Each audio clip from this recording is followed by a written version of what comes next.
Hello friends, welcome to my channel defence practice class. তো defence practice ক্লাসের তরফ থেকে তোমাদের সবাইকে স্বাগত। আজকে আমরা চলে এসেছি রাত 8টাতে অনলাইন লাইভ ক্লাসে। এই ক্লাসটি তোমাদের খুবই ইম্পর্ট্যান্ট হয়ে যাবে যারা সাম্প্রতিক পিএসসি ফুড সাপ্লাই এক্সাম দেবে তাদের জন্য। তাছাড়াও খুবই ইম্পর্ট্যান্ট হয়ে যাবে যারা আরপিএফ কনস্টেবল বা এসএসসি জিডি এক্সাম দেবে তাদের জন্য। তো আজকে আমরা করব প্র্যাকটিস সেট 19। এরকম আমরা 1 থেকে 18 পর্যন্ত প্র্যাকটিস সেট অলরেডি করে নিয়েছি। যারা না দেখেছো আমি ডিসক্রিপশনে লিঙ্ক দিয়ে দেবো, সেখানে গিয়ে তোমরা প্র্যাকটিস সেটটি দিতে পারবে। তাছাড়াও তোমরা প্রতিদিন প্র্যাকটিস সেট দিতে পারবে যতদিন না তোমাদের পিএসসি ফুড সাপ্লাই এক্সাম হচ্ছে ততদিন পর্যন্ত। তো চলো শুরু করা যাক আজকের আমাদের প্র্যাকটিস সেট 19। তাহলে এখানে একের প্রশ্নের রাইট অ্যান্সার কী হবে তোমরা ফটাফট অ্যান্সার দাও। এবং তোমাদেরকে বলে দিচ্ছি এই প্রশ্নটা কাল আমরা একটু ভুল করে ফেলেছিলাম, তার জন্য ডোন্ট মাইন্ড, তোমরা কোনো কিছু মনে করো না, তার জন্য আমি খুবই দুঃখিত। তাহলে একের প্রশ্নের রাইট অ্যান্সার কী হবে? সঠিক অ্যান্সার হবে অপশান বি, 1024 MBA হচ্ছে 1 GB। 1 GB সমান কত মেগাবাইট? 1024 মেগাবাইট। তো এখানে অপশান বি রাইট অ্যান্সার হবে। কাল আমরা ভুল করে 2048 করে দিয়েছিলাম, তো আমি বুঝতে পারিনি। সঠিক অ্যান্সার হবে অপশান বি। ঠিক আছে, আমি বলতে চেয়েছিলাম অপশান বি কিন্তু ভুল করে হয়ে গিয়েছিল অপশান ডি। তো তোমরা ওটা একটু কারেকশন করে নেবে, অপশান বি রাইট অ্যান্সার হয়ে যাবে। নেক্সট প্রশ্ন দেখো, 2 প্রশ্ন, মানব শরীরের বৃহত্তম পেশিটির নাম কি? সঠিক অ্যান্সার কী হবে? ফটাফট অ্যান্সার দাও। মানব শরীরের বৃহত্তম পেশিটির নাম কি? এবং এখানেও একটু কারেকশন করে নেবে, অপশান এ ফিমার হবে। ঠিক আছে, অপশান এ ফিমার, এটা একটু কারেকশন করে নাও। তো 2 প্রশ্নের আমাদের যেটি সঠিক অ্যান্সার হবে অপশান সি রাইট অ্যান্সার হবে। অপশান সি তোমরা একটু, অপশান সি এখানে রাইট অ্যান্সার হবে। তো তোমরা একটু এখানে কারেকশন করে নেবে, এটা ফিমার হবে অপশানে। তাহলে এটা গ্লুটিয়াস ম্যাক্সিমাস হচ্ছে মানব শরীরের বৃহত্তম পেশি। তাহলে মানব শরীরের বৃহত্তম পেশি হচ্ছে গ্লুটিয়াস ম্যাক্সিমাস। তাহলে অপশান সি এখানে রাইট অ্যান্সার হবে। নেক্সট 3 প্রশ্ন, বিসিজি কোন রোগের প্রতিষেধক? তাহলে 3 প্রশ্নের রাইট অ্যান্সার কী হবে? ফটাফট অ্যান্সার দাও। এবং আমি তোমাদেরকে বলে দিচ্ছি প্রতিটি প্রশ্নতে আমি তোমাদেরকে 4 থেকে 5 সেকেন্ড টাইম দেবো, তার মধ্যে তোমরা সঠিক অ্যান্সারটি দেবে। এবং তোমরা যদি নাও অ্যান্সার দিতে পারো আমি তোমাদেরকে তারপর রাইট অ্যান্সার বলে দেবো। তোমরা একবার মিলিয়ে দেখে নেবে তোমরা কত স্কোর করতে পারছো এবং আমাকে একবার কমেন্ট করে জানিয়ে দেবে। এবং ভিডিওটি তোমাদের হোয়াটসঅ্যাপ এবং ফেসবুক যে এডুকেশন গ্রুপগুলি আছে সেগুলিতে অবশ্যই শেয়ার করে দাও, যাতে সবাই চলে আসে এবং এই টেস্টটি দিতে পারে। তাহলে এখানে 3 প্রশ্নের রাইট অ্যান্সার হবে বিসিজি রোগের প্রতিষেধক হচ্ছে যক্ষ্মা। তাহলে যক্ষ্মা অপশান ডি এখানে রাইট অ্যান্সার হবে। যক্ষ্মা রোগের প্রতিষেধকে বিসিজি করা হয়। নেক্সট 4 প্রশ্ন, 4 প্রশ্নের রাইট অ্যান্সার কী হবে? ফটাফট অ্যান্সার দাও। কলেরা কিসের মাধ্যমে ছড়ায়?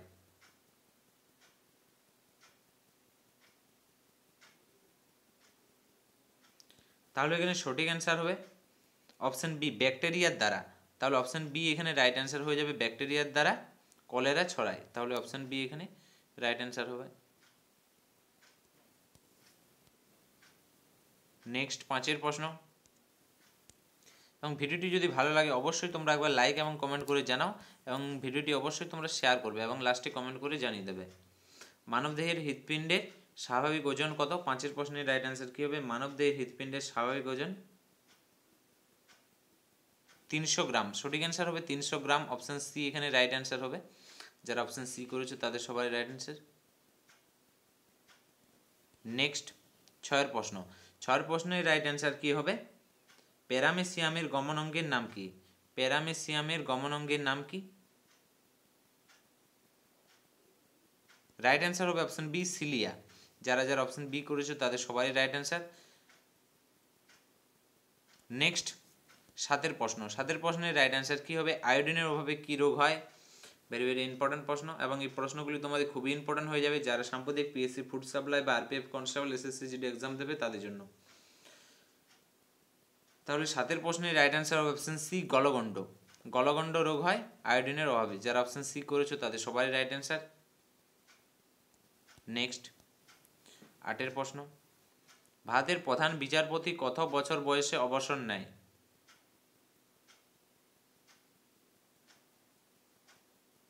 সঠিক অ্যান্সার হয়ে যাবে 65 বছর। অপশান বি এখানে রাইট অ্যান্সার হয়ে যাবে। তো যারা যারা অপশান বি করেছো তাদের সবারই রাইট অ্যান্সার। নেক্সট 9 প্রশ্ন, 9 প্রশ্নের রাইট অ্যান্সার কী হবে? 9 প্রশ্ন হচ্ছে কোন রাজধানী শহর যাহা কর্কটক্রান্তি রেখার নিকটতম? তাহলে সঠিক অ্যান্সার কী হবে 9 প্রশ্ন?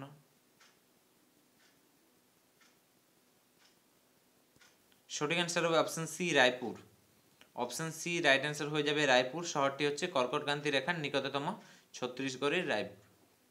নেক্সট 10-এর প্রশ্ন। 10-এর প্রশ্নের রাইট অ্যান্সার কী হবে, ফটাফট অ্যান্সার দাও। ভারতের সর্বোচ্চ নাগরিক সম্মান হলো?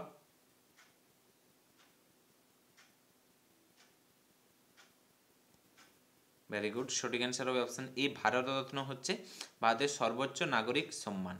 তাহলে এখানে অপশন এ রাইট অ্যান্সার হয়ে যাবে। নেক্সট 11 প্রশ্ন। 11 প্রশ্নের রাইট অ্যান্সার কী হবে ফটাফট কমেন্ট করে জানাও, এবং ভিডিওটি যদি ভালো লাগে অবশ্যই তোমরা একবার লাইক করো এবং তোমাদের হোয়াটসঅ্যাপ এবং ফেসবুক যে এডুকেশন গ্রুপগুলি আছে সেগুলিতে ফটাফট শেয়ার করো, যাতে সবাই আসে এবং এই টিপসটি দিতে পারে। তাহলে 11 প্রশ্নের রাইট অ্যান্সার হয়ে যাবে Lakshman Sen. Option B right answer হয়ে যাবে। জয়দেব কোন রাজার সভাকবি ছিল? লক্ষণ সেনের সভাকবি ছিল জয়দেব। তাহলে এখানে অপশন বি রাইট অ্যান্সার হয়ে যাবে। নেক্সট 12 প্রশ্ন। 12 প্রশ্নের রাইট অ্যান্সার কী হবে, হিন্দু স্বরাজ গ্রন্থটি কে লেখেন?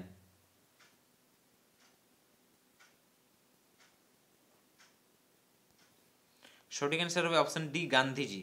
মহাত্মা গান্ধী লেখেন হিন্দু স্বরাজ গ্রন্থটি। তাহলে এখানে অপশন ডি রাইট অ্যান্সার হয়ে যাবে। নেক্সট 13 প্রশ্নের রাইট অ্যান্সার কী হবে, ফটাফট অ্যান্সার দাও। এবং এই প্রশ্নটি খুবই ইম্পর্টেন্ট, তোমরা এখানে 3টি স্টার দিয়ে রাখতে পারো। নীতি আয়োগ। নীতি আয়োগ তোমাদের খুবই ইম্পর্টেন্ট, কারণ সাম্প্রতিক যে সকল পরীক্ষাগুলি হয়েছিল সেখানে খুবই ইম্পর্টেন্ট ছিল নীতি আয়োগ, এবং তোমাদের নেক্সট পরীক্ষাতেও আশা করি আসবে নীতি আয়োগ সম্বন্ধে। এটা তোমরা কারেন্ট অ্যাফেয়ার্স হিসাবে ধরে রাখতে পারো। নীতি আয়োগের সিইওর নাম কি? ভেরি গুড, সঠিক অ্যান্সার হবে অপশন সি অমিতাভ কান্ত হচ্ছে নীতি আয়োগের বর্তমানে সিইও। এবং সিইও এর ফুল ফর্ম তোমরা নিশ্চয়ই জানো, চিফ এক্সিকিউটিভ অফিসার হচ্ছে সিইও এর ফুল ফর্ম। নেক্সট 14 প্রশ্ন। 14 প্রশ্ন নীতি আয়োগ সম্বন্ধে। নীতি আয়োগ কার স্থানে আনা হয়? তাহলে নীতি আয়োগ কার স্থানে আনা হয়েছে? তো আমি নীতি আয়োগ সম্বন্ধে একটি ভিডিও অলরেডি দিয়ে দিয়েছি, তোমরা যদি না দেখেছো প্লে লিস্টে যেয়ে দেখে নিতে পারো, কারণ নীতি আয়োগ খুবই ইম্পর্ট্যান্ট। তাহলে সঠিক অ্যান্সার হবে অপশন বি যোজনা আয়োগ। যোজনা আয়োগের স্থানে আনা হয়েছে নীতি আয়োগকে। তাহলে এখানে অপশন বি রাইট অ্যান্সার হবে। যারা যারা অপশন বি করেছো তাদের সবাই রাইট অ্যান্সার। নেক্সট 15 প্রশ্ন। 15 প্রশ্ন কি, কোন ভিটামিনের অভাবে বেরি রোগ হয়? তাহলে 15 প্রশ্নের রাইট অ্যান্সার কি হবে, ফটাফট অ্যান্সার দাও।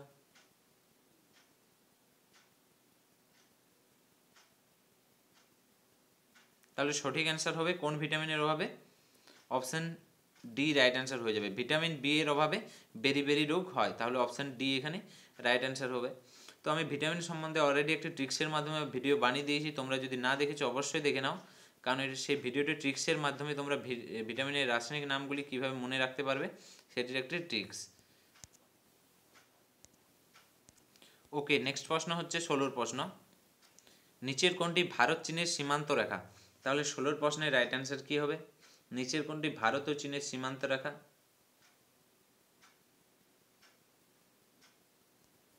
তাহলে এখানে রাইট অ্যান্সার হয়ে যাবে অপশন বি ম্যাকমোহন লাইন হচ্ছে ভারত ও চীনের সীমান্ত রেখা। যারা অপশন বি করেছে তাদের সবারই রাইট অ্যান্সার। নেক্সট 17 প্রশ্ন। 17 প্রশ্ন রাইট অ্যান্সার কী হবে, গাজরে কোন ভিটামিন প্রচুর পরিমাণে পাওয়া যায়? তো যারা ভিটামিন সম্বন্ধে যে ভিডিওটি আমি বানিয়ে দিয়েছি, যারা দেখেছো এই প্রশ্নটি অবশ্যই পারবে, এবং ভিডিওটি অবশ্যই তোমরা দেখে নিও যারা না দেখেছো, কারণ খুবই ইম্পর্ট্যান্ট। তাহলে সঠিক অ্যান্সার হবে option A vitamin A. Vitamin A প্রচুর পরিমাণে, গাজরে ভিটামিন এ প্রচুর পরিমাণে পাওয়া যায়। তাহলে অপশান এ এখানে রাইট অ্যান্সার হয়ে যাবে। এবং তোমরা নিচে কমেন্ট করে জানাও ভিটামিন এর রাসায়নিক নাম কি।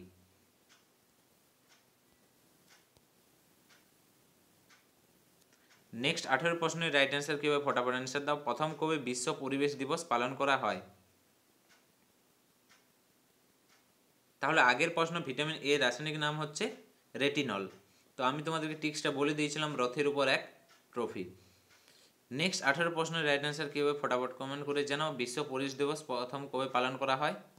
তাহলে 18 প্রশ্নের রাইট অ্যান্সার হয়ে যাবে 1973। অপশান বি রাইট অ্যান্সার হয়ে যাবে। 1973 5ই জুন বিশ্ব পরিবেশ দিবস প্রথম পালন করা হয়।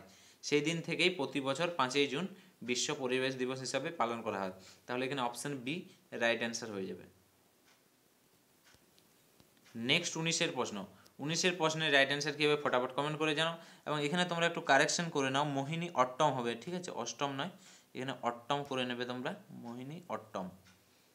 তো তোমাদেরকে আমি শাস্ত্রীয় নৃত্য সম্বন্ধে একটি ভিডিও অলরেডি বানিয়ে দিয়েছি ট্রিক্সের মাধ্যমে, তো তোমরা যারা দেখেছো অবশ্যই পারবে।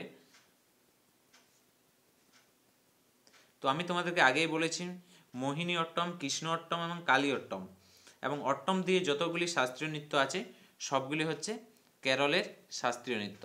তাহলে এখানে অপশান বি রাইট অ্যান্সার হয়ে যাবে। নেক্সট 20 প্রশ্নের রাইট অ্যান্সার কী হবে ফটাফট অ্যান্সার দাও। 20 প্রশ্নের রাইট অ্যান্সার হবে কি, ফটাফট অ্যান্সার দাও। কে মেইন ক্যাম্প গ্রন্থটি লেখেন?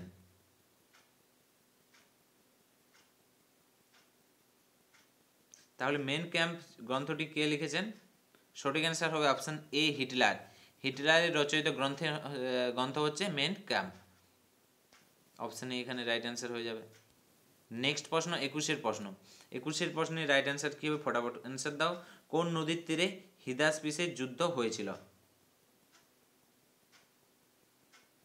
ফটাফট অ্যান্সার দাও।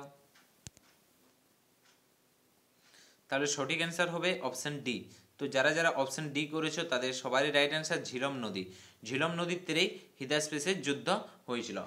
এবং এখানে তোমরা জেনে রাখো কাদের মধ্যে হয়েছিল, সিকন্দর এবং পৌরব রাজা পৌরুষের সাথে ঝিলম নদীর তীরে এই যুদ্ধ হয়েছিল। কাদের মধ্যে হয়েছিল? সিকন্দর এবং পৌরব রাজা পৌরুষের মধ্যে এই যুদ্ধ হয়েছিল ঝিলম নদীর তীরে। এবং এই যুদ্ধে সিকন্দর রাজা পৌরুষকে পরাস্ত করেছিল। কাকে পরাস্ত করেছিল? সিকন্দর পৌরুষকে পরাজিত করেছিল এবং এই যুদ্ধের নাম হয়েছিল হিদাসপিসের যুদ্ধ। তাহলে এখানে অপশান ডি রাইট অ্যান্সার হয়ে যাবে। নেক্সট 22-এর প্রশ্ন। 22-এর প্রশ্নের রাইট অ্যান্সার কী হবে ফটাফট অ্যান্সার দাও। সম্রাট অশোকের পিতার নাম কি?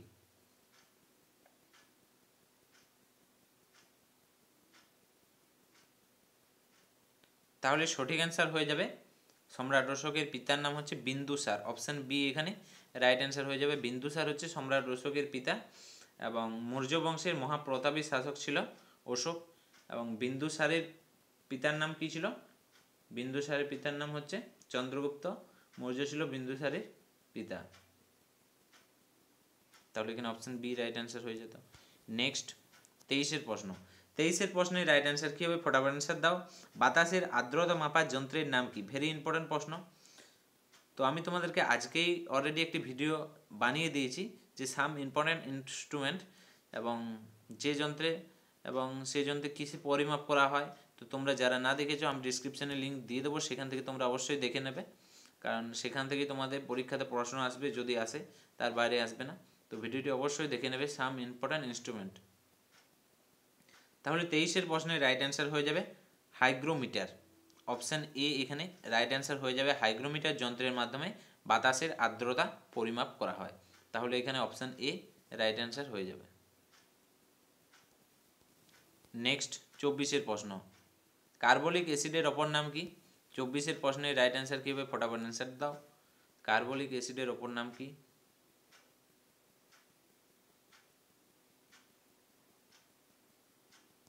তাহলে এখানে সঠিক অ্যান্সার হবে অপশান বি ফেনল। ফেনলকে বলা হয় কার্বলিক অ্যাসিড।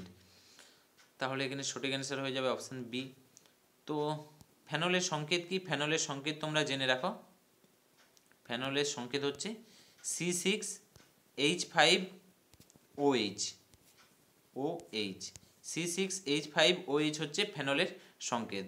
এবং এর যদি গঠনটা তোমরা দেখো, ফেনলের গঠনটা তোমরা এরকম দেখবে, বেনজিন, এটি হচ্ছে বেনজিন বলয় এবং তার উপরে থাকবে OH, এটি হচ্ছে এর স্ট্রাকচার। এটি হচ্ছে বেনজিন, এটি হচ্ছে পুরোটা হচ্ছে বেনজিন এবং তার উপরে থাকবে OH, এটাকেই বলা হয় C6H5। তাহলে এখানে সঠিক অ্যান্সার হয়ে যাবে অপশান বি। নেক্সট 25-এর প্রশ্ন, ভেরি ইম্পর্ট্যান্ট প্রশ্ন। সিঙ্গাপুরের রাজধানীর নাম কি? Very good. তাহলে 25-এর প্রশ্নের রাইট অ্যান্সার হয়ে যাবে অপশান ডি। যারা যারা অপশান ডি করেছো তাদের সবারই সঠিক, সিঙ্গাপুর। সিঙ্গাপুরের রাজধানী হচ্ছে সিঙ্গাপুর, এটা মনে রাখো। সিঙ্গাপুরে এমন একটি দেশ যার রাজধানী হচ্ছে সিঙ্গাপুর। তাহলে অপশান ডি এখানে রাইট অ্যান্সার হয়ে যাবে। সিঙ্গাপুরের রাজধানী হচ্ছে Singapore, option D right answer হয়ে যাবে। নেক্সট 26-এর প্রশ্ন। 26-এর প্রশ্নের রাইট অ্যান্সার কী হবে? ফটাফট অ্যান্সার দাও। চুখা জলবিদ্যুৎ প্রকল্প কোথায় অবস্থিত?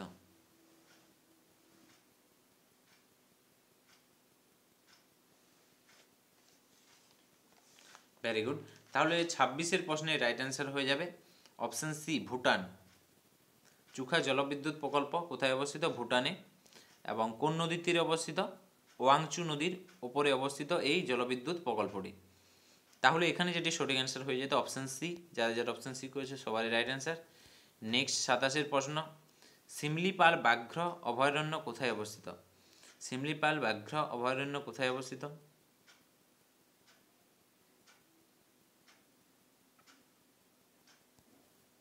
তাহলে এখানে সঠিক অ্যান্সার হবে অপশান বি উড়িষ্যা। উড়িষ্যা রাজ্যে শিমলিপাল ব্যাঘ্র অভয়ারণ্য অবস্থিত। তাহলে এখানে অপশান বি রাইট অ্যান্সার হয়ে যাবে। নেক্সট 28-এর প্রশ্ন। 28-এর প্রশ্নের রাইট অ্যান্সার কী হবে? জিএসটি কবে লাগু করা হয়? তাহলে জিএসটি তোমাদের খুবই ইম্পর্ট্যান্ট। সাম্প্রতিক যে সকল পরীক্ষাগুলি এসেছিলো সেগুলোতে কারেন্ট অ্যাফেয়ার্স হিসেবে জিএসটি খুবই ইম্পর্ট্যান্ট ছিল। তার জন্য তোমাদের নেক্সট পরীক্ষাও জিএসটি থেকে আসতে পারে। তো আমি অলরেডি একটি ভিডিও বানিয়ে দিয়েছি, তোমরা যারা না দেখেছো অবশ্যই দেখে নিও প্লেলিস্টে যে। তাহলে এখানে 28-এর প্রশ্নের রাইট অ্যান্সার কী হবে? জিএসটি লাগু হয় কবে? 1 জুলাই 2017-তে। তাহলে এখানে সঠিক অ্যান্সার হবে অপশান বি। 1 জুলাই 2017 সালে জিএসটি লাগু হয়। তাহলে এখানে অপশান বি রাইট অ্যান্সার হয়ে যাবে। যারা যারা অপশান বি করেছে তাদের সবার রাইট অ্যান্সার। নেক্সট 29-এর প্রশ্ন। জিএসটি বিল লোকসভায় কবে পাস করা হয়?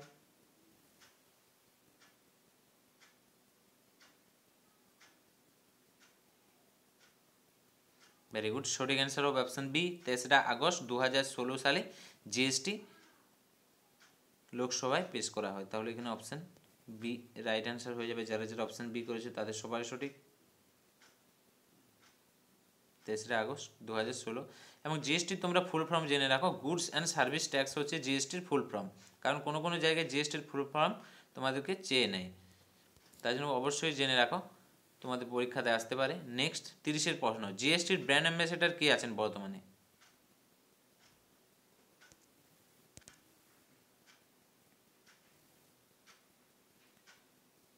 তাহলে এখানে 30-এর প্রশ্নের রাইট অ্যান্সার হবে Amitabh Bachchan. Option D right answer হয়ে যাবে। যারা যারা অপশান ডি করেছে তাদের সবারই। জিএসটির ব্র্যান্ড অ্যাম্বাসেডর কে আছেন? অমিতাভ বচ্চন আছেন জিএসটির বর্তমানে ব্র্যান্ড অ্যাম্বাসেডর।